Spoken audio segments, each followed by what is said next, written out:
आपने मैदान में तो कबड्डी खेली और देखी होगी, लेकिन बर्फ के ऊपर कबड्डी का मैच शायद ही कभी देखा हो। अब बर्फ पर कबड्डी कोई आम आदमी तो खेलने से रहा, ये कारनामा हमारे देश के नौजवान ही कर सकते हैं। तस्वीरें जम्मू कश्मीर के बांदीपोरा की है। देखिए कैसे नौजवान बर्फ पर कबड्डी खेल रहे हैं। बर्फ पर जहां चलने में ही लोगों की सांसें फूलने लगती है, वहां कबड्डी खेल रहे नौजवानों का हौसला देखते ही बनता है कि यहाँ इंजरी का खतरा बहुत ही कम रहता है। जैसे समझो आप ये डल्लों पर खेल रहे हैं, कोई इंजरी का खतरा नहीं है। ऐसे मुश्किल नहीं है, इंसान स्टेमिना होना चाहिए। वैसे खेलने के लिए मुश्किल नहीं है खेलना बहुत। इसमें जैसे हम सिंपल कबड्डी खेलते हैं उससे अलग है थोड़ा, लेकिन इसमें बहुत मजा बहुत है। आपको बताते चले कि ग्रामीण इलाकों से शहरों के बड़े मैदानों तक खेला जाने वाला खेल कबड्डी बहुत पुराना खेल है, जो वैदिक काल से खेला जाता आया है। माना जाता है कि महाभारत काल में अर्जुन पुत्र अभिमन्यु जब कौरवों के चक्रव्यूह में फंसे थे तो वो उनसे बाहर नहीं आ पाए थे। ये घटना से ही कबड्डी को जोड़ा जाता है। हिमाचल प्रदेश के कुल्लू जिला में पर्यटन के साथ साथ विंटर स्पोर्ट्स को बढ़ावा देने का प्रयास किया जा रहा है। इसी कड़ी में कुल्लू जिला की घाटी के समालंग गोरुडुंग में 50 छात्र छात्राओं को 14 दिन के स्कीइंग का प्रशिक्षण दिया जा रहा है।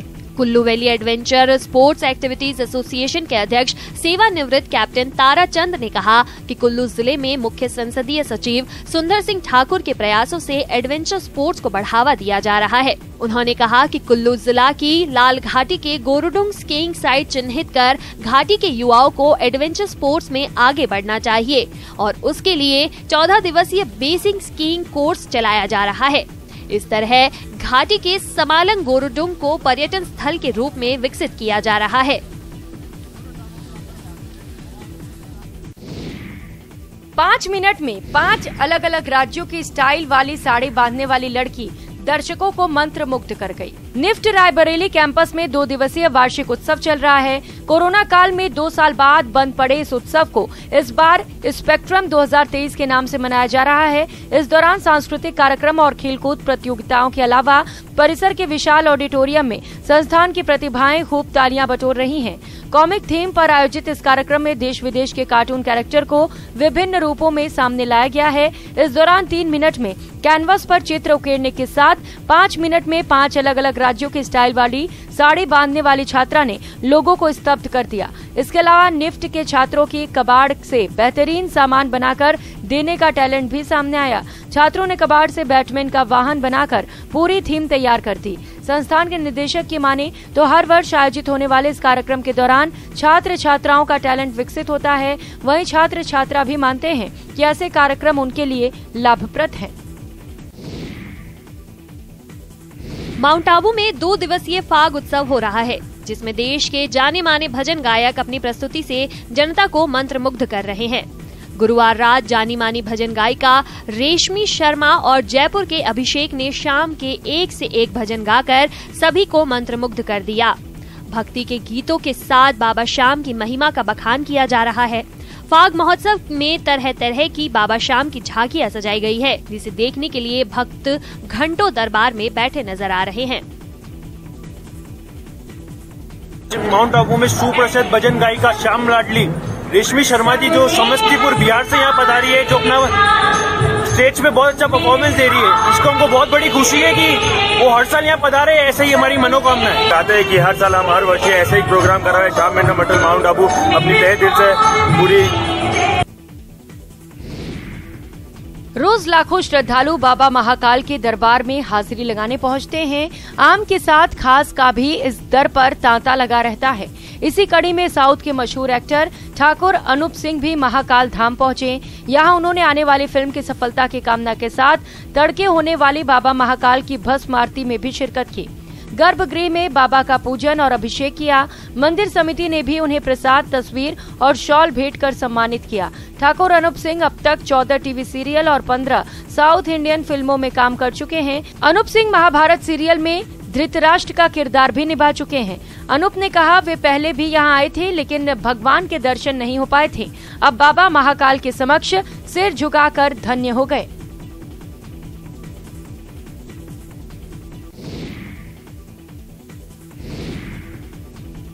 भक्ति में तल्लीन होकर नाच रही इस लड़की का नाम आरती है, लेकिन बाबा श्याम के भक्त इसे मीरा कहते हैं।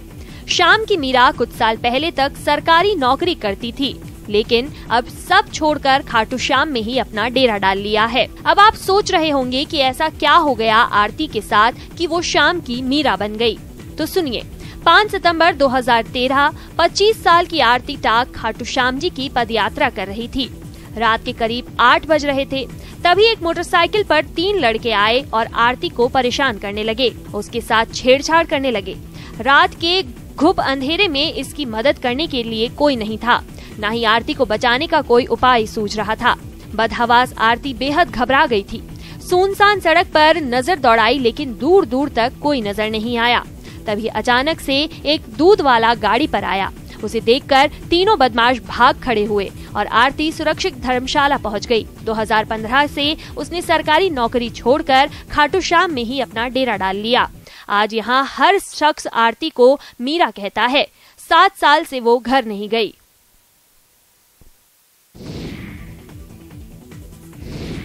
शिवरात्रि के बाद अब काशी होली के रंग में रंगने जा रही है। बनारस में होली की शुरुआत रंगभरी एकादशी से होती है। इस दिन बाबा विश्वनाथ मां पार्वती का गौना लेने जाते हैं। रंग गुलाल के साथ काशीवासी बाबा के साथ होली खेलते हुए इस गौने में शामिल होते हैं। इस खास दिन बाबा विश्वनाथ एक खास पगड़ी में नजर आते हैं, जिसे अकबरी टोपी कहा जाता है। बड़ी बात ये है कि इस अकबरी टोपी को पिछले 250 साल से बनारस का एक मुस्लिम परिवार तैयार करता है। हर बार की तरह इस बार भी बाबा की खास पगड़ी तैयार हो रही है। लल्लापुरा इलाके के गयासुद्दीन का परिवार पीढ़ी दर पीढ़ी बाबा विश्वनाथ के लिए खास पगड़ी तैयार करता है। गयासुद्दीन का कहना है कि उसके परदादा ने इसकी शुरुआत की थी, जो आज भी मुसलसल जारी है। आज खास बात ये है कि इसका कोई शुल्क भी नहीं लिया जाता। गयासुद्दीन बताते हैं कि बाबा की कृपा और भक्ति का अवसर उन्हें हमेशा से प्राप्त हुआ है। झारखंड के गिरिडीह जिले का पारसनाथ पहाड़, जिसे आदिवासी संथाल समाज मरांग बुरु मानते हैं। मरांग बुरु यानी बड़ा पहाड़ या फिर बड़ा देवता। आदिवासी संथाल समाज ने पहाड़ मरांग बुरु की पूजा आदिवासी परंपरा के अनुसार की। सैकड़ों की संख्या में संथाल समाज के लोग जुटे और पूजा अर्चना की। देश भर के कोने कोने से आए सांस्कृतिक टीम और धार्मिक गुरुओं के वक्तव्य से पूरा माहौल भक्तिमय हो गया। बताया जाता है कि जब सखुआ के पेड़ में फूल आना शुरू होता है, तब आदिवासी संथाल समाज उस आने वाले फूल की महक की खुशी में प्रकृति की पूजा कर उसे सम्मानित करते हैं। दरअसल आदिवासी संथाल समाज के लोग नदी, जंगल और पहाड़ के अनुयायी होते हैं। प्रकृति ही उनका आराध्य होती है, जिसकी वो पूजा करते हैं। मरांग बुरु की पूजा के दौरान सैकड़ों की संख्या में आदिवासी श्रद्धालु जुटे और प्रकृति की पूजा करते हुए जमकर मांदर की थाप पर भी थिरके। माहौल ऐसा था कि संथाली गीतों से पहाड़ मानो झूम उठा हो। रूस और यूक्रेन के बीच चल रही जंग को 1 साल पूरा हो गया, लेकिन युद्ध अभी खत्म होता नजर नहीं आ रहा। ऐसे में दोनों देशों के आम नागरिक भी युद्ध को खत्म कर शांति कायम करने की बात कह रहे हैं। हरिद्वार पहुंचे रूस के 24 नागरिकों के दल ने कनखल स्थित राजघाट पर मां गंगा का पूजन कर उनसे युद्ध विराम की कामना की। विदेशी नागरिकों ने विधि विधान से मां गंगा की पूजा की और देश और दुनिया में शांति बहाल करने की प्रार्थना की। ये रूसी नागरिक पिछले कई दिनों से हरिद्वार और ऋषिकेश में आए हुए हैं और 11 दिनों से लगातार हवन और मां गंगा का पूजा अर्चना कर रहे हैं। I arrived in India from my country to pray for my country, for peace, all the world. ये लोग रशिया से लोग आए हुए हैं, 24 लोग हैं लोग, और 24 लोग जो हैं लोग हैं, और 24 के 24 लोग जो हैं धर्मपरायण व्यक्ति हैं। सब ये सो है, धर्म के प्रति सबकी आस्था है और पहले भी हिंदुस्तान आ चुके हैं। गंगा में बहुत आस्था है, हरिद्वार में आस्था है, ऋषिकेश में आस्था है। इस वजह से यहाँ पे इन्होंने दिमाग में आई कि यूक्रेन में युद्ध चल रहा है, रशिया में युद्ध चल रहा है, तो इस युद्ध को हम लोग जो है कैसे निपटा सकते हैं। जालौर के बेड़िया गांव की भिचोर की ढाणी में एक दूल्हा हेलीकॉप्टर से दुल्हन लेकर गांव पहुंचा। जब हेलीकॉप्टर गांव में लैंड हुआ तो उसको देखने के लिए लोगों का हुजूम उमड़ पड़ा। ग्रामीण हेलीकॉप्टर से आए दुल्हा दुल्हन को देखने के लिए बेताब दिखे। हर कोई इंसान अपनी शादी को स्पेशल बनाना चाहता है, यादगार बनाना चाहता है। तो मैंने सोचा क्यों ना इस तरीके से किया जाए तो एक मेमोरी के रूप में रहे, अच्छी मेमोरी बने, शादी को थोड़ा स्पेशल बनाया जा सके। काफी टाइम से सोचा था। ताजाराम भीचर ने बताया कि उनकी शादी बीकानेर के निर्माण से फिक्स हुई। उन्होंने अपने परिवार को इसके लिए तैयार किया कि वो दुल्हन को हेलीकॉप्टर से लाएंगे। बेटी की ख्वाहिश को देखते हुए पिता और भाई ने भी अपनी सहमति दे दी। ऐसे में जयपुर से हेलीकॉप्टर की बुकिंग की गई। बुधवार को शादी होने के बाद गुरुवार को बीकानेर से दुल्हन को हेलीकॉप्टर से गांव लाया गया। ताजाराम बताते हैं कि शादी को स्पेशल बनाने की चाहत सब में होती है। हर कोई चाहता है कि उसकी शादी में कुछ ऐसा हो जिसे लंबे समय तक याद रखा जाए। हाल फिलहाल में इस तरह का प्रचलन और बढ़ा है। राजस्थान में तो लगातार ऐसी शादियां हो रही है। झारखंड के गिरिडीह जिले के तीसरे प्रखंड के दक्षिण छोर पर स्थित कबूतरी पहाड़ विकास से अब तक अछूता है, जिस कारण यहां आने वाले लोगों को काफी परेशानियों का सामना करना पड़ता है।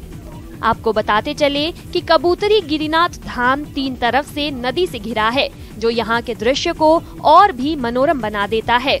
प्रकृति की गोद में बसे इस पहाड़ के बारे में जानकार लोग बताते हैं कि आदिकाल में कभी इस विशाल पर्वत पर देवताओं ने नृत्य किया था, जिसके फलस्वरूप इन पर्वतों में जगह जगह पदचिन्ह अंकित है, जो देखने लायक है।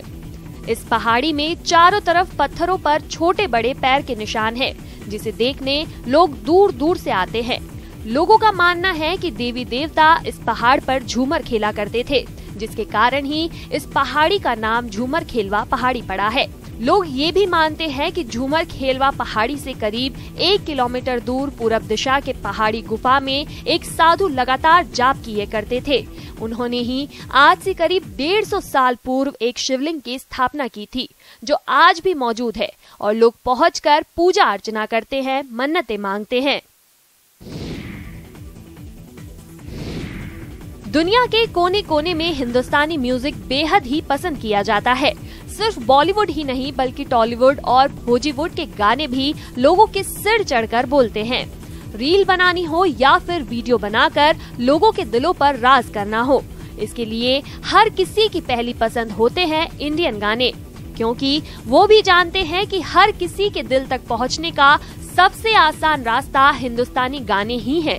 एक ऐसे विदेशी सिंगर हैं जो हिंदुस्तान की अलग अलग भाषा के गानों पर न सिर्फ वीडियो बनाते हैं बल्कि हर हिंदुस्तानी के दिल पर राज करते हैं। इस बार वो भोजपुरी के गाने पर वीडियो बनाकर छा गए हैं। किली पॉल ने अपने इंस्टाग्राम अकाउंट पर नया वीडियो शेयर किया है, जिसमें वो भोजपुरी सिंगर खेसारी लाल के जबरदस्त हिट गाने जिंदगी संग ही बिताएंगे ठीक है पर वीडियो बनाकर छा गए। वीडियो देखकर कहीं से भी ऐसा नहीं लग रहा था कि तंजानिया के किली पॉल भोजपुरी भाषा से अनजान है। एक्सप्रेशंस हो या फिर स्टेप्स, लिप सिंक भी कमाल की। उनके इस वीडियो में बखूबी साथ निभाती नजर आई उनकी बहन नीमा पॉल। वो भी गाने के साथ होठों को कुछ इस कदर मिला रही थी कि ऐसा लग रहा था कि ये दोनों इस भोजपुरी गाने को खुद ही गा रहे हो।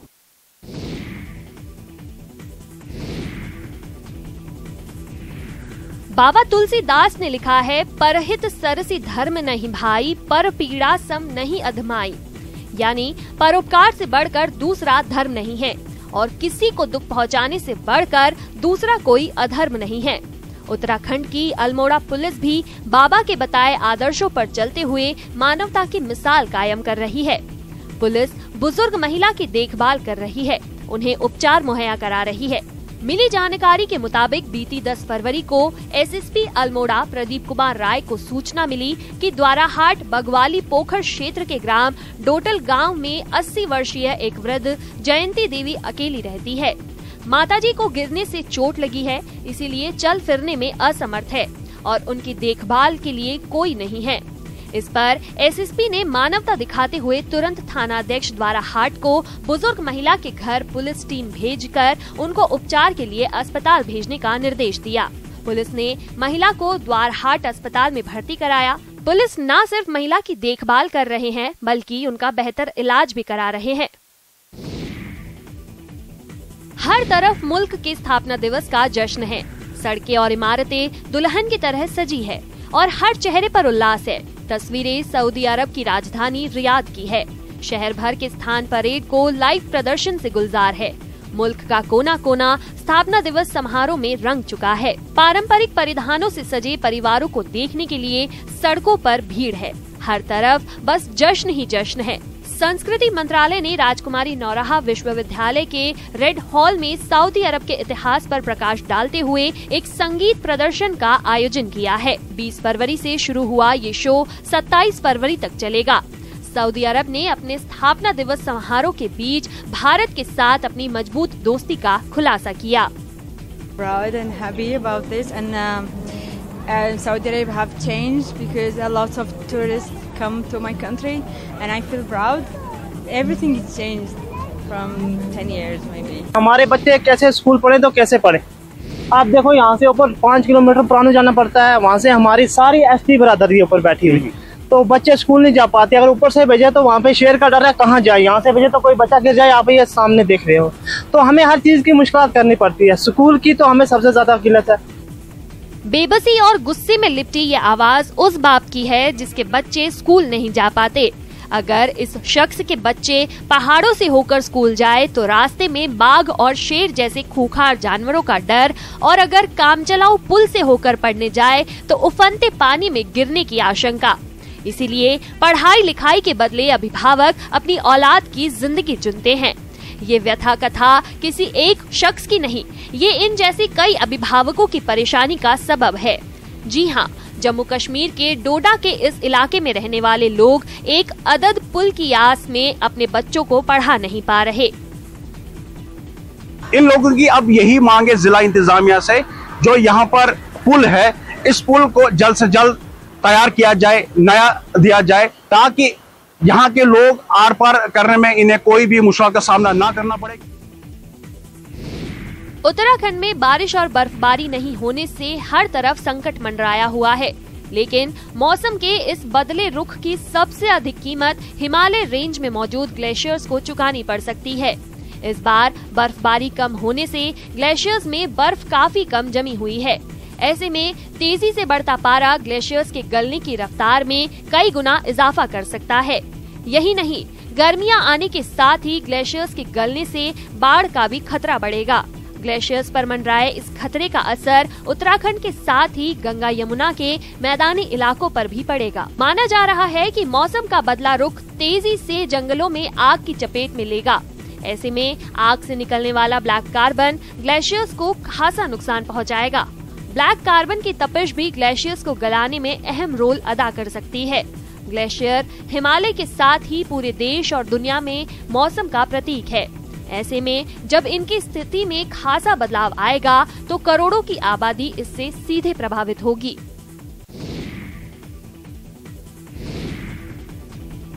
तुर्की में आए भूकंप ने हजारों लोगों की जान ले ली। लाखों लोग बेघर हो गए और लगभग इतने ही लोग घायल भी हुए। बीते कई दिनों से रेस्क्यू ऑपरेशन चल रहा है।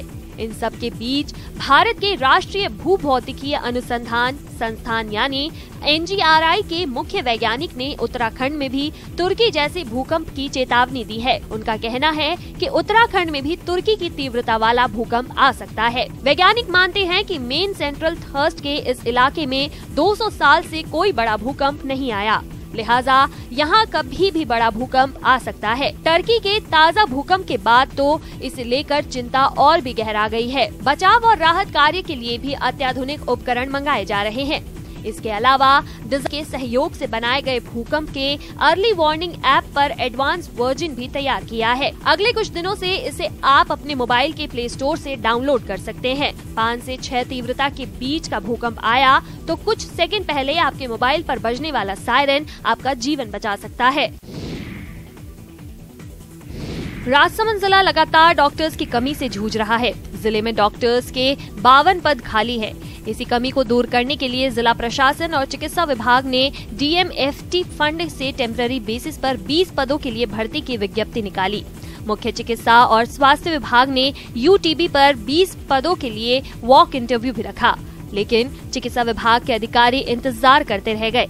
एक भी विषय विशेषज्ञ डॉक्टर ने इंटरव्यू देने में रुचि नहीं दिखाई, जबकि विशेषज्ञ डॉक्टर का वेतन 1,80,000 से 2,20,000 तक का है।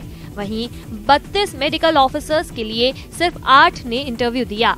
अच्छा खासा वेतन देने के बाद भी विशेषज्ञ नहीं मिलने से चिकित्सा विभाग परेशान है। हिमाचल प्रदेश में सर्दी का सीजन अभी खत्म भी नहीं हुआ कि सूर्य देवता ने अपना रौद्र रूप दिखाना शुरू कर दिया। सूबे की राजधानी शिमला में पारा चढ़ने लगा है। जी हां, हिमाचल प्रदेश में फरवरी से ही पहाड़ तपने लगे हैं। वैसे मौसम ने इस बार जहां बर्फ देखने की चाह में शिमला घूमने आने वाले सैलानियों को निराश किया, वहीं आइस स्केटिंग का रोमांच भी खराब कर दिया। आइस स्केटिंग के प्रेमी बदलते मौसम के साथ आइस स्केटिंग के भविष्य को लेकर चिंतित है। शिमला आइस स्केटिंग क्लब के सदस्य मांग कर रहे हैं कि शिमला के इकलौते open area ice skating ring को आइस स्केटिंग के लिए सभी मौसम में चलने वाले इंडोर रिंग में बदलने की आवश्यकता है। शिमला आइस स्केटिंग क्लब के सदस्य बताते हैं कि आइस स्केटिंग के लिए शिमला देश का इकलौता स्थान है। शिमला आइस स्केटिंग का मक्का है, इसीलिए सरकार को आगे आना चाहिए और open area ice skating ring को इंडोर में बदलने में हमारी मदद करनी चाहिए।